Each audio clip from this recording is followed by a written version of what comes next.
दार्जिलिंग से बिलोंग करते हैं और एमएससी ग्रेजुएट हैं। इन्होंने 2021 में टेट का एग्जाम दिया था, यानी टीचर एलिजिबिलिटी टेस्ट दिया था, और रिजल्ट अभी तक आया ही नहीं है, यानी रिजल्ट का कुछ अता पता नहीं है।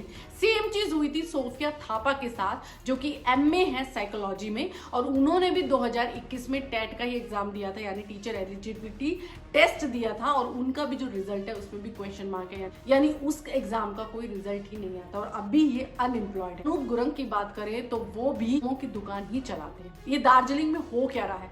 दार्जिलिंग, जिसे लोग सुंदर चाय बागानों की वजह से जानते हैं, सुंदर वादियों की वजह से, बारिश की वजह से, और बहुत ही सुंदर नेचुरल ब्यूटी की वजह से लोग जानते हैं दार्जिलिंग में। लेकिन अगर हम ग्राउंड रियलिटी की बात करें तो दार्जिलिंग वैसा नहीं है जैसा कि आप लोगों को दिखता है। गुरंग, जिसने 2017 में एजिटेशन किया था, उसके बाद जीटीए में 5 साल तक कोई भी इलेक्शन ही नहीं हुए, यानी 2017 के बाद वहां पर जीटीए के रिप्रेजेंटेटिव्स के लिए कोई इलेक्शन नहीं हुए।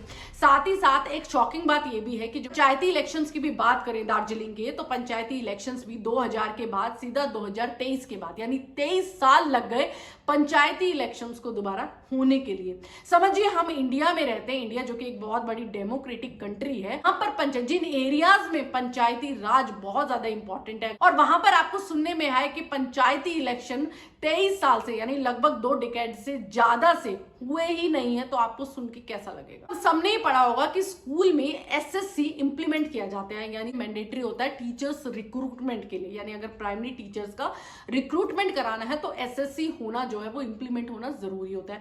लेकिन यहाँ पर जो हिल की बात करें, दार्जिलिंग की बात करें, तो यहाँ पर एसएससी का कोई फॉर्मूला ही नहीं है। अब लीडर्स जो है सारे के सारे वो चुप है, जनता जो है वो क्वेश्चन करती है, लेकिन किससे क्वेश्चन करे? क्योंकि लीडर्स के पास ही खुद जो है वो जवाब नहीं है कि एसएससी जो है वो इंप्लीमेंट क्यों नहीं होती है। इन ग्राउंड रियलिटी सबको पता है कि तो दार्जिलिंग हिल है वो अनएम्प्लॉयमेंट क्राइसिस से गुजर रहा है, यानी अनएम्प्लॉयमेंट जो है वो कूट कूट कर भरी है दार्जिलिंग के अंदर। 14 फरवरी 2021 का दिन जो था वो बहुत ज्यादा महत्वपूर्ण था, और बहुत लोगों को, जो शायद ये वीडियो भी देख रहे होंगे, बहुत लोगों को याद भी होगा, 14,000 जो लोग थे वो एप्लीकेंट्स थे, और वो कैंडिडेट थे टेट एग्जाम के, यानी टीचर एलिजिबिलिटी टेस्ट, जो कि यहाँ पर होने वाला था पहली बार दार्जिलिंग हिल में।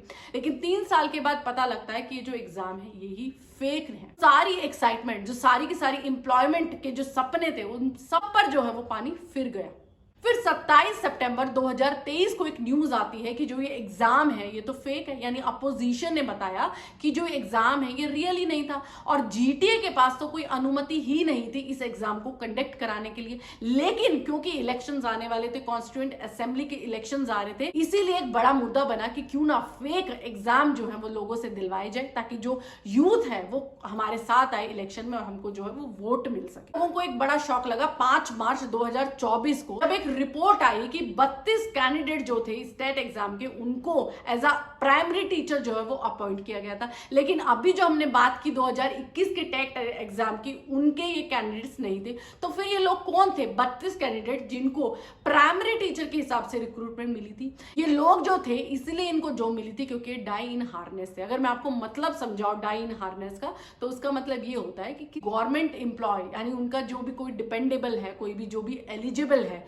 उनको जॉब्स उनको जॉब्स जो है वो ट्रांसफर कर दी जाती है अगर वो जो है वो या तो मर जाता है या फिर वो परमानेंट जो है वो डिसेबल हो जाता है, तो उसका जो डिपेंडेंट है यानी जो एलिजिबल है उसको डायरेक्टली जो है वो जॉब मिल जाती है। ये सिर्फ टीचर एलिजिबिलिटी टेस्ट के साथ ही नहीं होता, बल्कि अगर हम और ज्यादा रियलिटी में जाते हैं तो डिफरेंट फॉर्म्स में जाकर भी देखते हैं तो ये फेकनेस जो है वो भरी पड़ी। 2018 से 2019 तक ये देखा गया था कि जो इलेक्ट्रिकल और सिविल डिपार्टमेंट है दार्जिलिंग हिल्स में, वहां पर एसएई और एई जो वैकेंसीज हैं वो ओपन है, और वहां पर लोगों को यानी जो कैंडिडेट्स थे उनको बताया गया था कि उनके सिलेक्शन प्रोसीजर के लिए एक कमेटी टीम भी बन गई है। लेकिन बाद में पता लगा कि ऐसा कुछ भी नहीं, ये सारी न्यूज जो है वो फेक थी।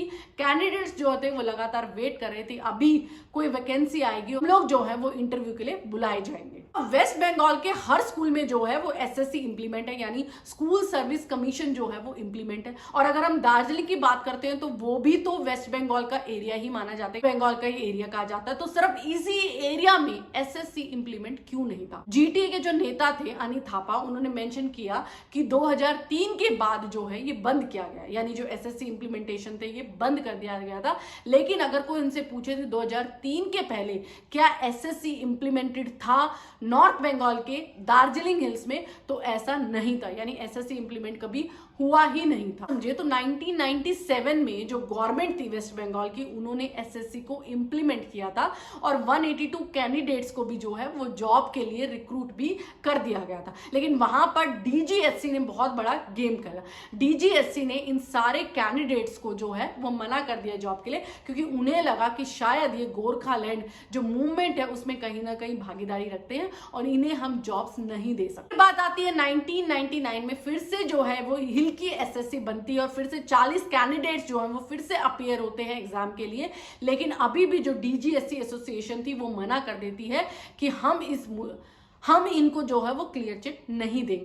अब ये बताया जाता है कि जो डीजीएससी का पर्पस ये था कि जो हिल की एसएससी है वो भी उसको सौंपी जाए, तभी वो इन कैंडिडेट्स को जो है वो क्लियर चिट देगी, तभी इन कैंडिडेट्स को एक्चुअल में वो रिक्रूटमेंट दे पाएगी। अब ये जो डीजीएससी और गवर्नमेंट के बीच का जो गेम था वो सिर्फ एक पॉलिटिकल एजेंडा था, एक प्रोपेगेंडा था। लेकिन उससे प्रॉब्लम किसको फेस हुई, उसके जो स्ट्रगल्स हैं वो किसने देखे? वो सिर्फ यूथ ने देखे, जो एक्चुअल में उस अनएम्प्लॉयमेंट को दूर करने के लिए, अपने घर की गरीबी को दूर करने के लिए जॉब के लिए बैठे थे।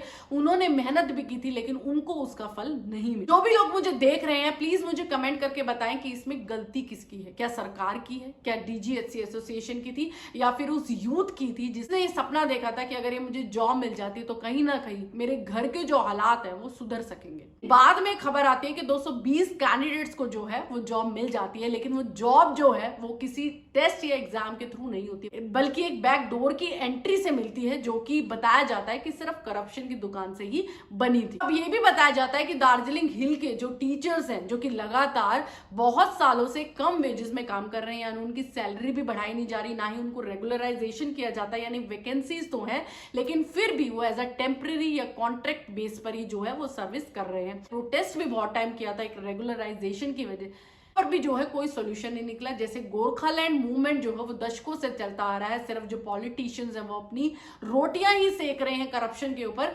लेकिन गोरखालैंड की कोई बात नहीं कर रहा। सेम ही हाल इस चीज का भी हुआ था, इसका भी कोई सोल्यूशन नहीं निकला, यानी प्रोटेस्ट करके लोगों ने जो है फिर से बंद कर दिया, अपने घर में बैठ गए, क्योंकि इसका कोई हल ही नहीं निकल रहा। नवंबर 2023 में जो ममता बनर्जी टीएमसी सरकार की तरफ से वो आई और उन्होंने मेंशन किया कि हिल में अब रिवाइज एसएससी जो है वो इंप्लीमेंट की जाए। तो अनित थापा ने भी बहुत सारे मैनिफेस्टो भी दिखाए, बहुत सारी बयानबाजी भी की कि हमारे लिए टीचर्स कितनी इंपॉर्टेंस रखते हैं, यानी जो रिक्रूटमेंट है ये होना चाहिए, एक रिवाइज एसएससी जो है वो इंप्लीमेंट की जानी। सिर्फ बयानबाजी थी, क्या वो सच में ये मानते थे कि लोगों के सुधार के लिए जो है ये बहुत ज्यादा जरूरी। और अगर हम पंचायत इलेक्शंस की बात करें तो ये भी बहुत ज्यादा शॉकिंग बात हो जाती है कि 2000 से लेके 2023 तक कोई भी पंचायती इलेक्शन ही नहीं हुए हिल में। अब इसका रीजन समझते हैं। टोटल 535 जो है वो पोस्ट वैकेंसीज जो है वो खाली थी, लेकिन कोई बैठने वाला वहां पे नहीं था क्योंकि इलेक्शन ही नहीं हुए थे। क्योंकि डीजीएससी को ये लगता था कि डीजीएससी और पंचायत की जो पावर है वो ओवरलैप हो जाएगी अगर पंचायत में दोबारा से इलेक्शन किए जाए, और इसकी वजह से पंचायती इलेक्शन कभी हुए हैं। यानी हम इंडिया में डेमोक्रेटिक कंट्री में रहते हैं जहां पर पंचायती इलेक्शंस का अपना कितना ज्यादा महत्व है, वहां पर दार्जिलिंग हिल में 23 सालों तक पंचायती इलेक्शंस हुए ही नहीं। समझ में आते हैं कि अगर वैकेंसी नहीं है, लोग अनएम्प्लॉयड हैं, तो शायद लोगों को इतना ज्यादा दुख नहीं होता क्योंकि शायद वैकेंसी ही नहीं है। लेकिन अगर वैकेंसी है, पोस्ट है, लेकिन लोग फिर भी अनएम्प्लॉयड है, यानी लोग उन जॉब्स पे जाके बैठ ही नहीं पा रहे, तो सोचिए उन लोगों को कैसा लगता होगा। दार्जिलिंग हिल के कलिंपोंग के दुअर्स के एरियाज में सिर्फ लोगों को भटकाया जा रहा है, सिर्फ डेवलपमेंट और गोरखालैंड के बीच में एक पिंग पोंग खेला जा रहा है कि जो गोरखालैंड मूवमेंट का सपोर्ट देंगे या फिर वो डेवलपमेंट का सपोर्ट करेंगे। लोगों को स्टेबिलिटी का रास्ता नहीं दिखा जा रहा है कि सबसे पहले डेवलपमेंट की बात की जाए, क्लीन पॉलिटिक्स की बात की जाए, और फिर कहीं जाके जो है गोरखालैंड बनेगा जहां पर साफ सुथरी पॉलिटिक्स होगी, जहां पर वैकेंसीज के हिसाब से लोगों को जो है वो एम्प्लॉयमेंट मिलेगी। की बात करें तो हर लीडर के पास इलेक्शन के टाइम मैनिफेस्टो, बहुत बड़े बड़े मैनिफेस्टो, बहुत बड़े बड़े घोषणा पत्र लेकर आते हैं। उसमें गोरखालैंड की भी बात होती है, उसमें जॉब्स की भी बात होती है, उसमें डेवलपमेंट की भी बात होती है। लेकिन चुनाव के बाद सबको समझ में आ जाता है कि जॉब्स तो हैं, वैकेंसी तो हैं, लेकिन किसी पॉलिटिकल एजेंडा की वजह से उन जॉब्स में भर्ती नहीं हो पाते हैं लोग। जो लोग भी मेरे को नॉर्थ ईस्ट से देख रहे हैं, जो लोग दार्जिलिंग, कलिंगपोंग या दोस्त के एरिया से देख रहे हैं, आपको क्या लगता है, क्या आप भी ये चीज फेस कर रहे हैं? क्या आपने भी इन सब स्कैम्स को अपने आगे होते हुए देखा है? तो प्लीज अपनी जो राय है वो कमेंट बॉक्स में दीजिए, क्योंकि अपनी स्टोरीज अगर आप शेयर करेंगे तो हमें कहीं ना कहीं मोटिवेशन, हमें भी कहीं ना कहीं जो है एनकरेजमेंट मिलेगा ऐसी वीडियोज लाने का, स्कैम्स को पब्लिक तक पहुंचाने के लिए। इसलिए आपकी राय बहुत ज्यादा इंपॉर्टेंट है। अगर आपको ये वीडियो अच्छी लगी हो तो इसको जितना हो सके शेयर करें, क्योंकि शेयर से ही जो लोगों को अवेयरनेस मिलेगी, लोग जो है वो आप लोगों के साथ जुड़ेंगे, अवेयर होंगे, आपके स्ट्रगल्स, पेन और आपकी कहानियां जो है वो समझेंगे भी। Thank you for watching.